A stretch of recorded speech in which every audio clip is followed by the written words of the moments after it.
Bismillahirrahmanirrahim. Assalamualaikum warahmatullahi wabarakatuh.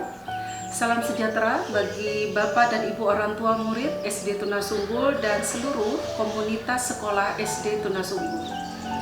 Setelah 1 tahun lebih kita mengalami pandemi COVID, di mana SD Tunasunggul berusaha untuk mempertahankan kualitas pembelajarannya dan selalu berusaha untuk menciptakan pengalaman-pengalaman belajar sesuai dengan tuntutan dan kondisi pada saat ini. Dan alhamdulillah sampai sejauh ini seluruh sivitas sekolah Tunasunggul termasuk guru-gurunya selalu berupaya untuk melakukan inovasi dan selalu mengembangkan kreativitas di dalam pembelajaran. Tentunya sesuatu hal yang tidak mudah di dalam perjalanannya, selalu ada naik turunnya, namun kita berupaya untuk selalu belajar dan selalu melakukan refleksi sehingga adanya perbaikan-perbaikan dalam pembelajaran tatap muka. Dan untuk itu kami juga ingin mengucapkan banyak terima kasih kepada orang tua dan apresiasi yang sebesar-besarnya kepada seluruh guru, karena dengan kerjasamanya, dengan komunikasi yang cukup intens, kita bisa melalui pembelajaran online kurang lebih 1 tahun ini.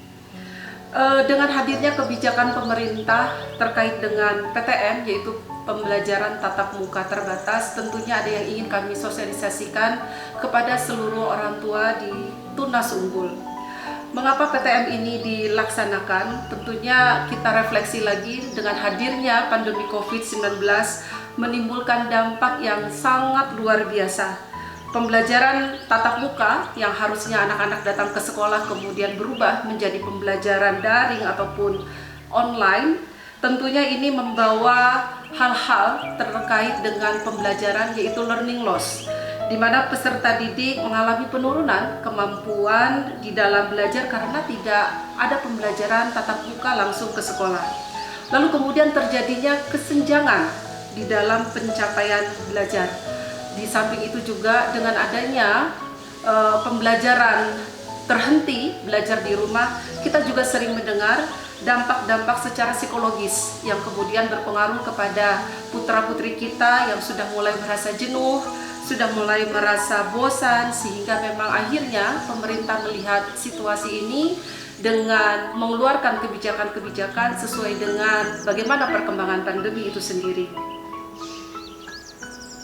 Baik, Ibu Bapak, berikutnya saya ingin menjelaskan bagaimana sebenarnya prinsip penyelenggaraan PTM atau pembelajaran tatap muka terbatas yang mungkin sebentar lagi akan kita jalani bersama. Tentunya prinsip yang pertama adalah terkait dengan bahwa kesehatan dan keselamatan warga satuan pendidikan menjadi prioritas utama di dalam penetapan kebijakan dan penyelenggaraan pendidikan. Prinsip yang kedua adalah senantiasa mempertimbangkan tumbuh kembang peserta didik dan hak mereka terhadap pendidikan. Adapun pelaksanaan PTM ini tentunya mempunyai dasar hukum dan kebijakan, sehingga SD Tunasunggul tetap akan berdasarkan dasar hukum dan kebijakan yang ada. Yang pertama adalah berdasarkan keputusan bersama Menteri Pendidikan dan Kebudayaan, Menteri Agama, Menteri Kesehatan, dan Menteri Dalam Negeri Republik Indonesia nomor 84 tahun 2021, nomor 2 tahun 2021 tentang pelaksanaan vaksinasi bagi kelompok sasaran pendidikan dan tenaga kependidikan dalam rangka penanggulangan pandemi COVID-19. Dasar hukum yang kedua dilaksanakannya PTM ini adalah keputusan 4 menteri seperti yang tadi sudah dijelaskan, nomor 384 tahun 2021, nomor 447/17 tahun 2021 tentang bagaimana panduan penyelenggaraan pembelajaran di masa pandemi COVID-19 dan adanya siaran pers Kementerian Pendidikan dan Kebudayaan nomor 97/6/3/2021 yang berjudul Dorong Akselerasi Pembelajaran Tatap Muka Terbatas dengan tetap menjalankan protokol kesehatan yang ketat. Hal ini menjadi penting untuk kemudian saya sampaikan kepada orang tua, karena apa yang akan kita lakukan PTM ini tetap dalam dasar hukum dan kebijakan dari pemerintah. Lalu berikutnya ingin juga menjelaskan bahwa perjalanan PTM ini cukup panjang, sehingga memang untuk bisa melaksanakan sesuai dengan yang kita harapkan harus step by step. Tahapan pertama dalam PTM ini adalah tahapan uji coba, di mana tahapan uji coba ini insya Allah akan dilaksanakan di awal bulan Juni. Kalau tidak salah, kita akan mulai di tanggal 7 sampai 18 Juni, kurang lebih selama 2 minggu. Dan kapasitasnya yang akan kita uji cobakan adalah sekitar 10 sampai 20%. Tahapan pertama adalah tahap uji coba, yang mana tahap uji coba ini akan dilaksanakan di awal bulan Juni, tepatnya mulai dari tanggal 7 sampai tanggal 18 Juni, selama kurang lebih 2 minggu. Adapun kapasitas siswa yang diperkenankan untuk datang ke sekolah tidak lebih dari 25%. Dan tidak semua sekolah diperkenankan untuk melakukan tahap uji coba, karena hanya sekolah yang ditunjuk sebagai pilot project berdasarkan hasil MONEP dari Dinas Pendidikan, Dinas Kesehatan, Kecamatan, dan Kelurahan. Dan alhamdulillah di sini saya juga ingin menyampaikan untuk pilot project SD Tunas Unggul ditunjuk oleh Dinas Pendidikan, kemudian Kesehatan, Kecamatan, dan Kelurahan untuk kemudian melaksanakan PTM di awal Juni ini. Setelah kemudian berdasarkan dari tahap uji coba dievaluasi, maka apabila ternyata kendala-kendala yang dihadapi itu tidak terlalu banyak sekali dihadapi, maka kita akan masuk pada tahap kedua, yaitu masa transisi, di mana tahap transisi ini akan dilaksanakan pada bulan Juli nanti di tahun ajaran baru 2021-2022 selama kurang lebih 2 bulan. Dan kapasitas siswa untuk diperkenankan ke sekolah masih pada range 25%. Kemudian akan dilakukan lagi evaluasi bagaimana pelaksanaan selama tahap transisi. Apabila bagus, maka kita akan masuk pada tahap masa adaptasi kebiasaan baru atau AKB yang akan dilaksanakan kurang lebih selama 2 bulan dan kapasitas siswanya akan naik sekitar 50%. Dan tentunya kita akan berharap dalam setiap masa tahapan uji ini selalu ada hal-hal positif yang kita temui, sehingga pada satu titik kita akan masuk pada tahapan masa new normal, di mana kapasitas siswa yang datang ke sekolah bisa 100%, insya Allah. Lalu bagaimana pelaksanaan PTM di SD Tunas Unggul? Mungkin akan saya jelaskan juga. Yang pertama, pastinya PTM yang akan kita lakukan harus sesuai dengan protokol COVID-19 yang ketat. Karena selama PTM nanti pada masa uji coba ini, sekolah akan tetap terus dipantau, akan tetap terus dimonef dari Dinas Pendidikan, Kesehatan, Kelurahan, dan Kecamatan. Yang kedua, di dalam PTM ini orang tua juga boleh memilih apakah Ananda diperkenankan untuk belajar ke sekolah offline ataupun juga boleh memilih belajar tetap di rumah dengan sistem online, yaitu dengan PJJ atau BDR.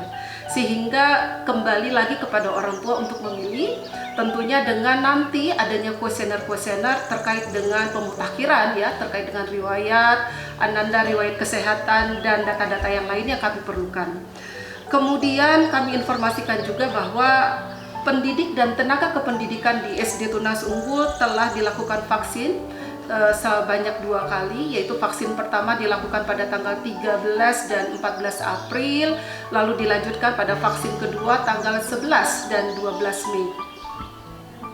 Apabila pada saat pelaksanaan PTM nanti ada konfirmasi kasus COVID di sekolah SD Tunas Unggul, maka PTM terbatas akan kita hentikan. Ataupun jika ada kebijakan-kebijakan dari pemerintah untuk dihentikan PTM, maka sekolah kita pun juga akan menyesuaikan. Berikutnya adalah kemudian bagaimana strategi SD Tunas Unggul untuk menjalankan PTM ini. Yang pertama yang sudah kami lakukan adalah pastinya mengisi daftar periksa yang ada di laman Dapodik.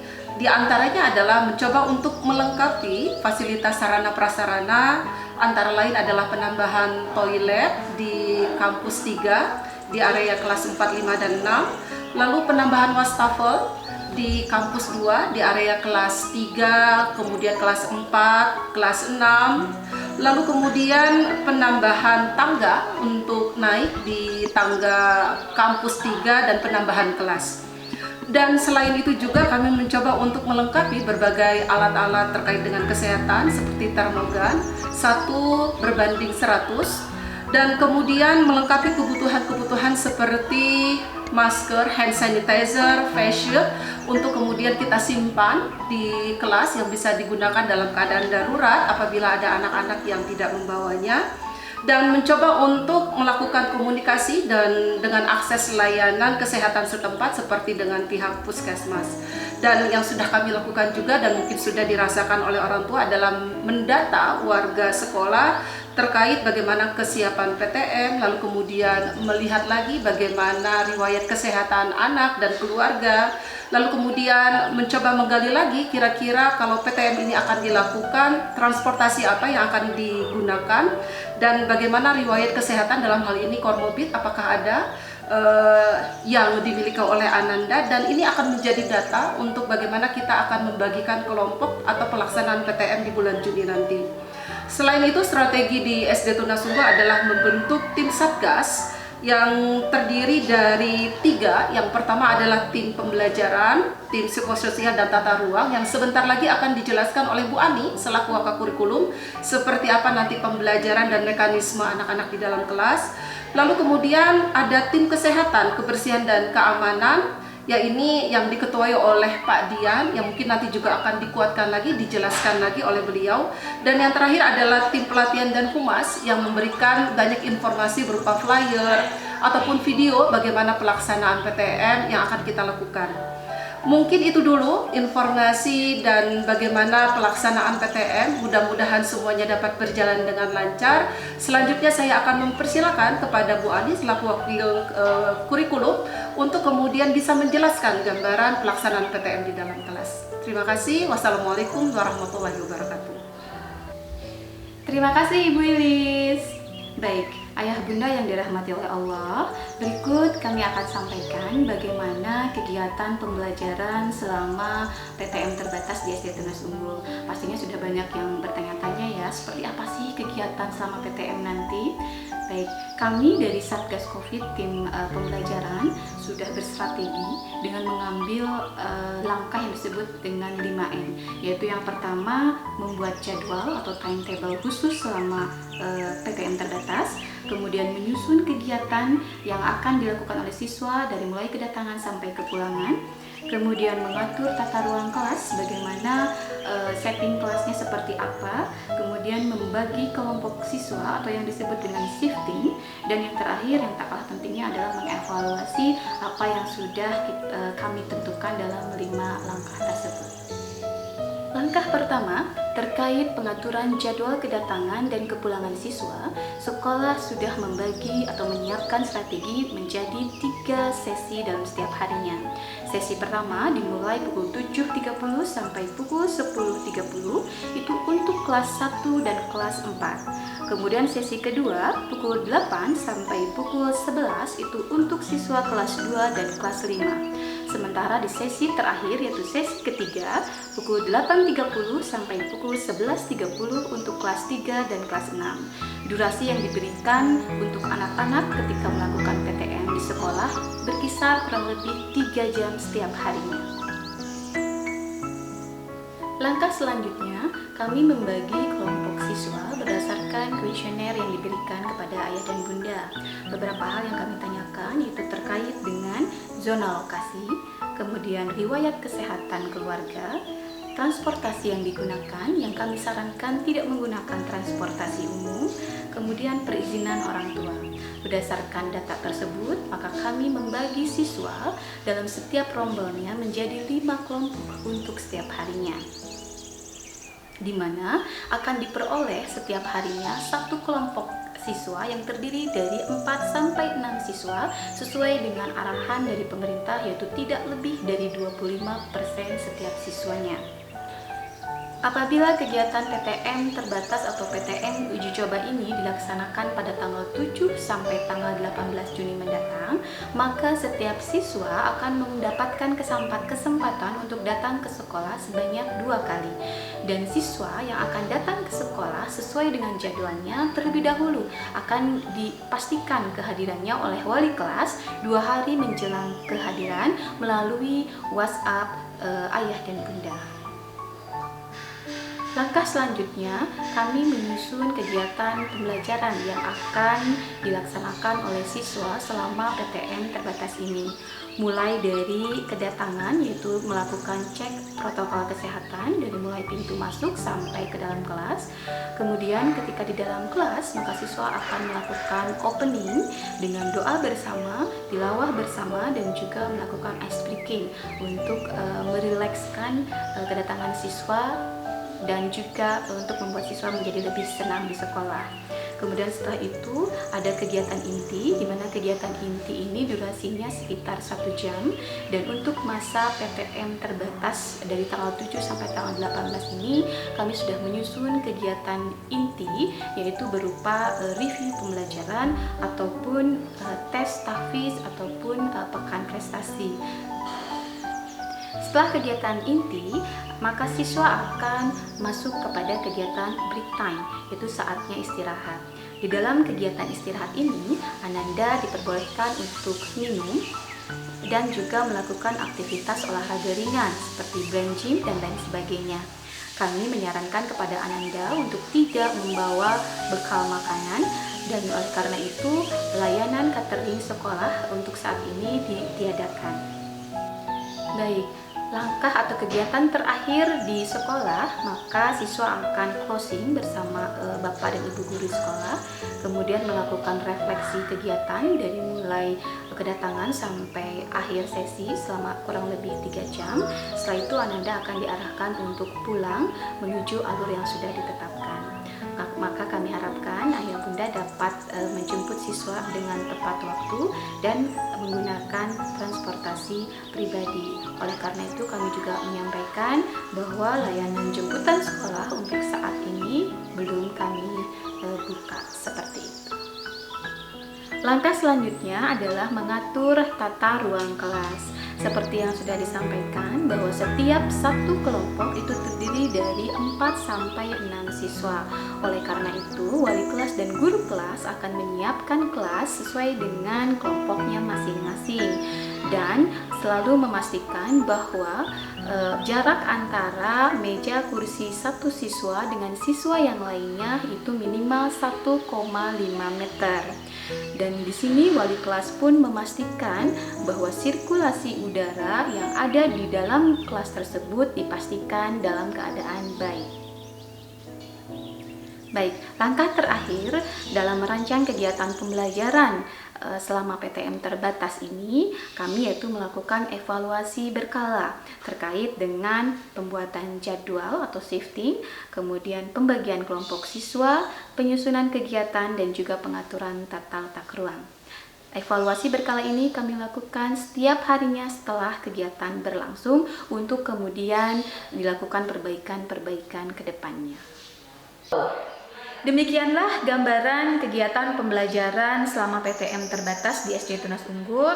Mudah-mudahan memberikan sedikit gambaran untuk ayah dan bunda bagaimana aktivitas pembelajaran selama PTM terbatas di Tunas Unggul. Selanjutnya, untuk mengetahui seperti apa protokol COVID yang diterapkan di SD Tunas Unggul pada saat PTM terbatas nanti akan disampaikan oleh tim Satgas dari Tunas Unggul, yaitu Pak Dian Purnama. Kepada Pak Dian Purnama, kami persilakan. Oke, terima kasih Bu Ani. Ya, ayah dan bunda, berikut kami akan sampaikan beberapa hal apa saja yang harus Ananda bawa dan persiapkan dari rumah.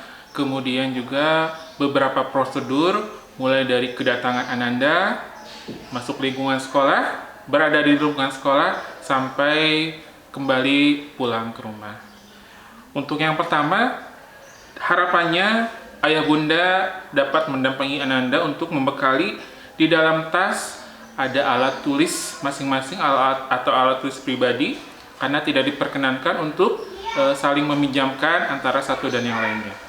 Kemudian tisu kering dan juga tisu basah, hand sanitizer, dan juga masker 3 lapis cadangan. Sebelum berangkat ke sekolah, harapannya Ananda dalam keadaan sehat, kemudian sudah sarapan pagi tentunya, dan juga membawa starter pack yang sudah dipersiapkan. Ananda harapannya dapat datang tepat waktu, kemudian untuk kendaraan, transportasi dapat dilengkapi dengan nama dan juga kelas Ananda. Kemudian ketika sudah sesampai di lingkungan sekolah, di gerbang masuk Ananda akan dilakukan pengecekan suhu.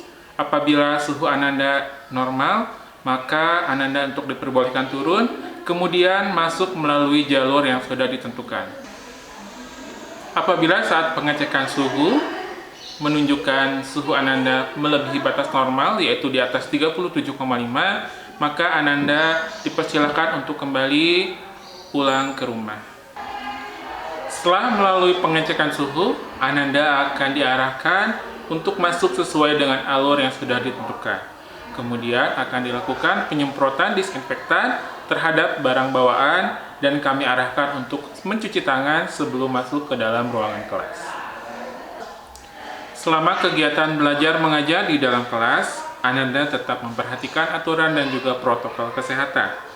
Memakai masker 3 lapis, jaga jarak 1,5 meter, tidak ada kontak fisik dengan siapapun, Ananda tetap berada di dalam kelas. Apabila ditemukan siswa sakit saat proses pembelajaran, maka akan diarahkan ke UKS untuk kemudian dihubungi orang tuanya untuk melakukan penjemputan. Saat proses kepulangan, Ananda tetap dalam keadaan memakai masker dan akan kami arahkan untuk mencuci tangan terlebih dahulu. Harapannya orang tua sudah memastikan kendaraan telah diberi nama dan juga kelas, menjemput Ananda di pick-up point tepat pada waktunya. Harapannya ketika siswa pulang ke rumah masing-masing, siswa membersihkan diri dan tidak ada kontak fisik dengan siapapun. Demikian informasi yang kami dapat sampaikan mengenai persiapan pembelajaran tatap muka di era adaptasi kebiasaan baru Sekolah Dasar Tunas Unggul. Semoga ayah bunda dan Ananda diberikan kesehatan dan dalam lindungan Allah SWT sehingga pembelajaran tatap muka dapat berjalan dengan lancar. Wassalamualaikum warahmatullahi wabarakatuh.